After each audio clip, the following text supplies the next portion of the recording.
At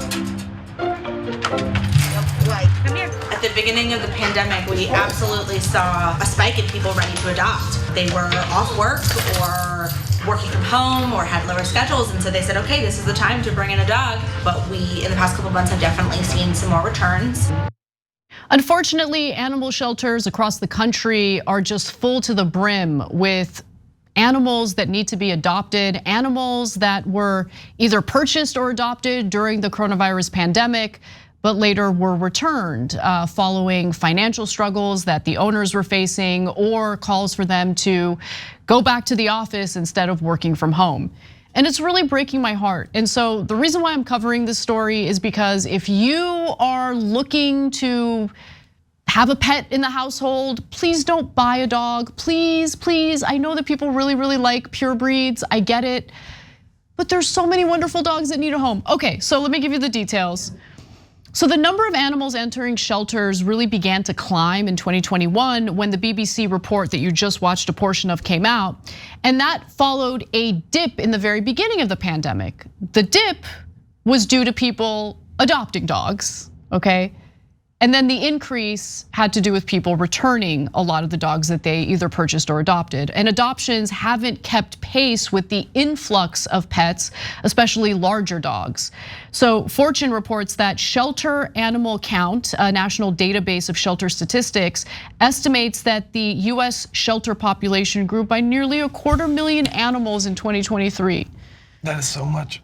That is so many full kennels. I know, like they don't have space. As a result, a lot of animals who don't get adopted get euthanized. And as I mentioned earlier, a lot of the dogs that get returned to the shelters are like bigger dogs, right?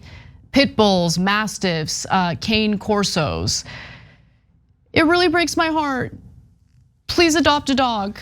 Yeah, well, please adopt a dog. But before you get a dog, whatever amount the average person is thinking before, do more of that.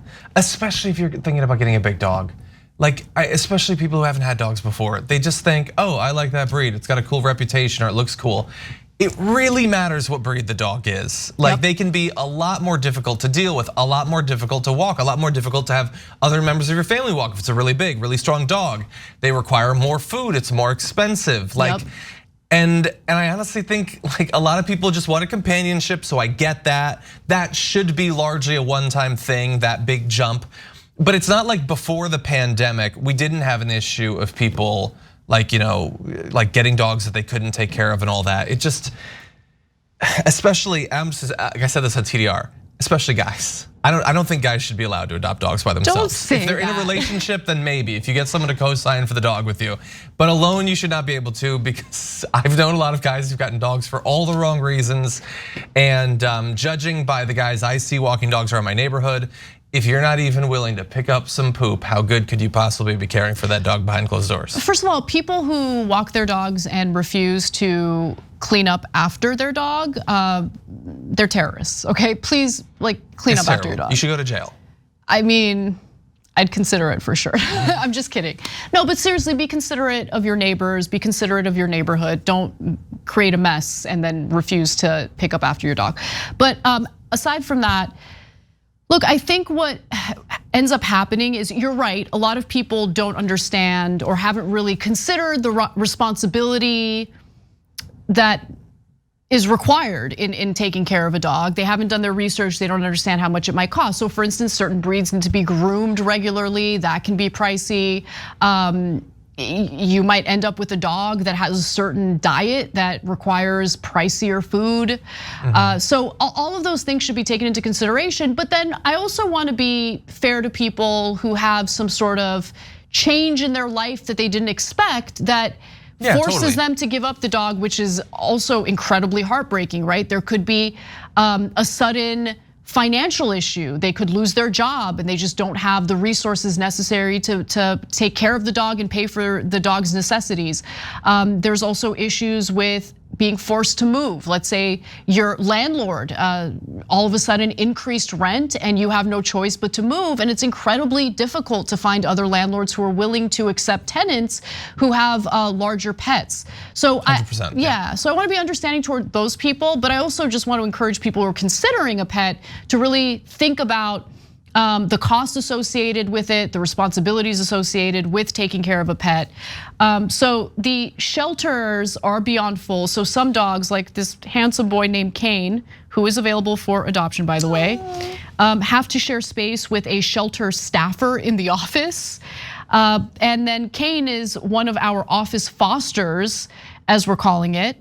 They are here all day and all night. They are not going into a kennel because we don't have a kennel for them to go into. Okay, so that's tough.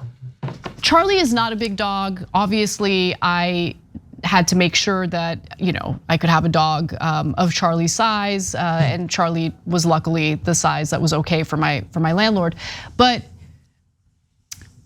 I forgot where I was going with this. Oh, this is what I was gonna say. Charlie is mixed. Like, Charlie is not a pure breed. He is mini poodle mixed with like a bunch of different terriers, and he's the heart of my life, okay? Yeah. He's my everything. And my husband too, but also Charlie. Mostly the dog. Mostly the dog. No, I'm just kidding. But seriously, like, you don't need a pure breed to be happy. So again, if you are one of the fortunate people out there who owns a home and you don't have to worry about a landlord, or you have a landlord who's like tight, super dope, and is okay with you having a bigger dog, please again consider adopting rather than purchasing. It just doesn't make sense to purchase dogs when there's so many awesome dogs out there that need a home. 100%. I'm glad that you mentioned the financial thing, and you talked about people having to move, but obviously this year we're experiencing record since 2008 homelessness.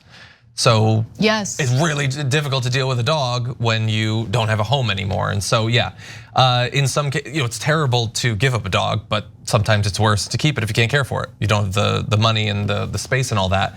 And I would remind people, like, I know as much as anyone how you can like really love certain breeds or whatever. But there's a lot of people that like really seem to think they can only have fun or get companionship out of a big dog. Small dog is every bit as much a dog as a big dog. They have the same brain, the same emotional capabilities. Some of them are more intelligent. Like, there's still a whole thing that you can love, but much smaller. Yeah. I'm just saying, as a guy who's had a terrier Chihuahua mix for a long time, and he loves the best dog ever, you can get a lot of mileage out of a tiny dog. Tiny dogs actually tend to live longer. We did a story about that a few weeks ago. Yeah. So something to consider. Until the technology catches up. Hey, thanks for watching that video. We really appreciate it, guys. And we appreciate it if you become members, because that allows us to be independent, honest, progressive, all the things that you don't get from corporate media. And all of that is because of you guys. Hit the join button below and become one of us, become a Young Turk.